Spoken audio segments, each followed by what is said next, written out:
Hi YouTube, j'espère que vous allez bien. Aujourd'hui on se retrouve pour une toute nouvelle vidéo et c'est tout simplement l'organisation à avoir pour la première. Je suis très heureuse de pouvoir tourner cette vidéo car c'est une vidéo qui m'a été énormément demandée. Et je suis très heureuse de pouvoir aider les futures premières à mieux appréhender le bac de français et en quelque sorte le bac de maths.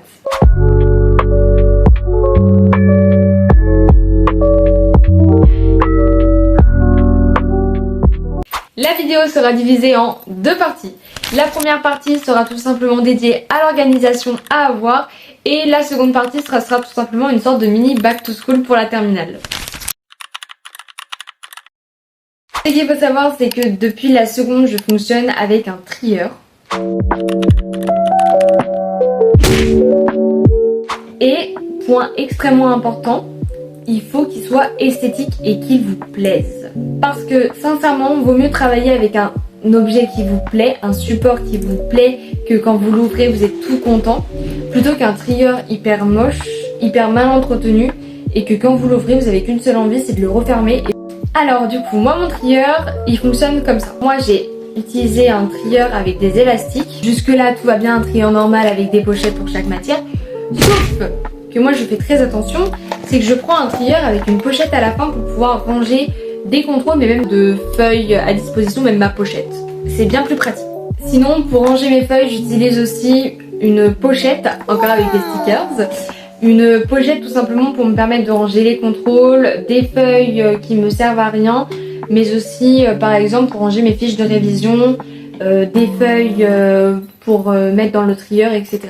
Dans la continuité de l'organisation à avoir au lycée, j'utilisais des feuilles à grands carreaux, mais aussi des feuilles à petits carreaux, mais les feuilles à petits carreaux c'était souvent pour les exercices de maths, mais aussi pour la spécialité SVT et physique-chimie lors des TP ou des petits exercices. J'utilisais les copies simples pour les TP quand il n'y avait pas d'exercice ou tout simplement pour des cours. Pour la spécialité HGSP, je prenais des copies doubles parce que je savais que c'était quand même des gros chapitres, donc comme ça je perdais pas les feuilles. C'était très bien. Pour les autres spécialités et les autres matières, j'utilisais des copies simples et pour les contrôles, j'utilisais des copies doubles. J'utilisais des copies doubles quand je savais que c'était un gros chapitre très important. Et j'utilisais des copies simples quand c'était des petites fiches comme ça, individuelles on va dire. Ceux qui ont vu le haul des fournitures scolaires, je sais que vous les avez déjà vues mais moi je les trouve trop belles. Wow. Du coup voilà mes copies simples. Elles sont belles. Hein. Voilà, c'est juste pour ça. Je suis contente. Pour la matière de français, j'utilisais un autre classeur, donc c'était un classeur vraiment dédié au bac de français et je vous conseille de le faire ainsi que pour le bac de maths. Et ce classeur que j'utilisais pour la première et à l'intérieur je rangeais vraiment tous les cours, toutes les analyses linéaires et je l'apportais vraiment à chaque cours de français parce que comme ça au moins j'étais sûre de tout avoir. Un conseil extrêmement important, c'est dès que vous recevez une analyse linéaire faite complètement, je vous conseille d'aller sur le site de Séléné. Donc c'est une tiktokeuse, allez la voir sur TikTok, vraiment elle est super bien. Et de télécharger ses fiches de révision pour les analyses linéaires. Je vous conseille de ficher vos fiches linéaires dès que vous les avez, dès que les professeurs les a terminées. Comme ça vous êtes tranquille et vous n'avez plus qu'à les relire et à les apprendre après. Chose que j'ai faite 2 semaines avant. Ce que j'ai fait aussi pendant les grandes vacances l'année dernière, c'est que j'ai regardé sur internet des fiches de révision pour la première qui étaient essentielles. Et j'ai trouvé des fiches de révision qui m'ont quand même relativement bien aidé. Du coup j'avais fait des fiches de révision sur le roman, la poésie, la littérature d'idées, le théâtre. Moi je suis team dissert mais j'avais quand même fait des fiches de révision sur les figures de style ainsi que sur le commentaire de texte. Pour l'organisation à la maison, moi j'utilisais des classeurs. C'est que du coup pour le tronc commun j'utilisais un classeur et que pour chaque spécialité, donc pour les 3 spécialités, je prenais 3 classeurs différents. Par exemple, moi j'ai comme spécialité HGSP, physique, chimie, SVT. Donc je prenais en fait un classeur pour chaque spécialité. Et en fait, je mettais plusieurs intercalaires en fonction des différents chapitres. Et à la toute fin, je mettais un intercalaire spécial évaluation. Et je faisais ça pour toutes les spécialités. Et pour le tronc commun, je faisais un peu la même chose. Mais du coup, les fiches de contrôle, elles étaient à la fin des intercalaires qui allaient avec chaque matière. Bien évidemment, les classeurs restaient à la maison parce que sinon ça fait bien trop lourd pour le sac. Alors comment j'organisais mes classeurs? Ce que je faisais, c'est que, et ce que je fais encore, c'est que du coup je mettais un intercalaire pour chaque matière. Pour le tronc commun.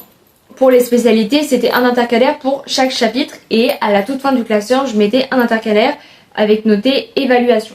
Pour le tronc commun, c'était exactement la même chose, sauf que les évaluations, ils allaient à la fin des intercalaires du même cours. À chaque fin de chapitre, tous les cours qui étaient dans mon trieur, ils allaient directement dans mes classeurs. Comme ça, c'était rangé, on n'en avait plus besoin, et comme ça, basta.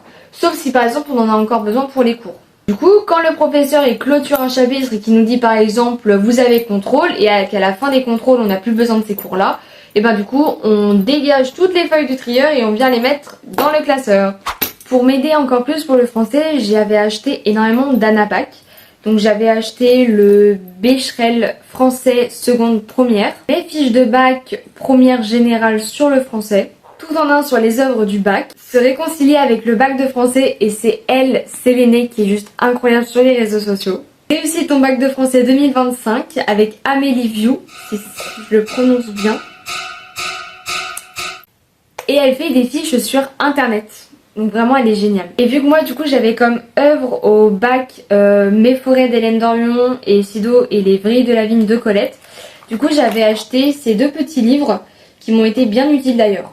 Tous les livres que je viens de vous montrer, ils m'ont vraiment aidé pour le bac de français. Il faut savoir que j'avais un professeur de français qui nous laissait en plan avec les analyses linéaires. Il les terminait même pas, je me suis retrouvée avec des fiches linéaires, même pas terminées. J'ai aussi acheté exactement la même chose pour les spécialités. J'avais pris celui-là pour la physique-chimie, donc en gros il y a des exercices résolus bien évidemment avec des cours. Et vraiment c'était génial. Vraiment celui-là je le recommande. Et celui-là pour la SVT que je garde aussi pour la terminale et c'est exactement le même fournisseur que la physique-chimie. J'avais pris celui-là pour la GGSP que je garde d'ailleurs pour la terminale.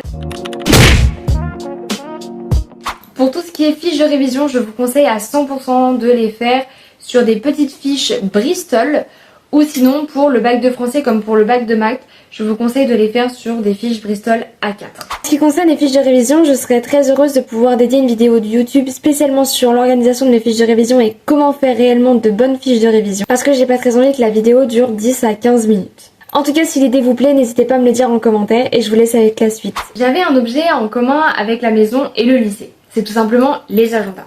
L'année dernière, comme cette année, j'ai acheté deux agendas différents. Un pour le lycée, un pour la maison. Celui-là, il va me servir pour les cours, donc c'est-à-dire noter les devoirs, etc. Mais celui-là, ça va être une sorte de planeur. Ça me permettait de beaucoup mieux gérer mes devoirs, d'avoir beaucoup moins de devoirs à faire pendant le week-end et de pouvoir encore mieux m'organiser. Cependant, pour la terminale, j'utilise le semainier d'Andrea ainsi que l'agenda. Ce n'est pas du tout une collaboration commerciale, bien évidemment. C'est juste que j'adore cette influenceuse et quand j'ai vu qu'elle avait sorti son agenda et qu'en plus elle sortait le semainier, je me suis dit pour en plus d'organisation, ça pourrait être super. Bien évidemment, ce sont mes achats, vous n'êtes absolument pas obligé de faire comme moi, mais c'est juste que je trouve que le semainier est beaucoup plus pratique que l'agenda. L'agenda, bien évidemment, je l'utilise aussi. Bien évidemment, pour mieux appréhender les cours avec le planeur et l'agenda, et il faut bien évidemment tout le temps réviser. C'est-à-dire que par exemple, vous avez un contrôle en histoire dans 2 semaines, mais quand même un gros contrôle. Eh bien, je vous conseille de faire vos fiches de révision à la fin de chaque cours d'histoire, donc c'est-à-dire le soir, pour pouvoir tout simplement commencer à apprendre vos fiches de révision, ou si vous ne faites pas de fiches de révision, apprendre les cours. Comme ça, vous révisez et petit à petit, vous allez diminuer les séances de révision pour l'histoire. Évidemment, si vous avez plusieurs contrôles, il faut bien espacer, il faut bien gérer son temps pour les révisions. Il faut bien évidemment le sac. Dans la petite pochette, je vais mettre mon porte-carte avec ma carte de car, ma carte de self, ma petite pochette avec mes clés de casier et mon cadenas. Le plus important pour moi dans un cartable, c'est la trousse de secours. Dans ma trousse de secours, je mets d'abord un déodorant, un parfum, une crème pour les mains, une pince à cheveux. Je prends aussi beaucoup de chouchous au cas où il y aurait des filles qui en auraient pas. Des baumes à lèvres. Ça c'est vraiment juste pour moi, mais j'aime beaucoup aussi prendre un gloss. Et bien évidemment, au cas où si on n'a plus de stylo, autant mieux en prendre un de la maison. Évidemment, pour les fameuses périodes du mois, je vais prendre une autre trousse et mettre tout l'essentiel à l'intérieur, que ce soit médicaments, serviettes, etc. La première pochette est terminée et maintenant on s'attaque à la grande. Dans la grande, je commence à mettre mon agenda. Je mets aussi ma pochette avec mes feuilles, mon trieur, ma trousse, une règle, des stabilos, mon cahier de brouillon La grande pochette, c'est terminé. Je sais que la première générale peut vraiment faire très peur parce que vous avez 3 nouvelles matières, des spécialités en plus qui vont compter pour le bac avec une spécialité coefficient 8 que vous abandonnez à la fin de la première et en plus vous avez vos premières épreuves anticipées pour le bac.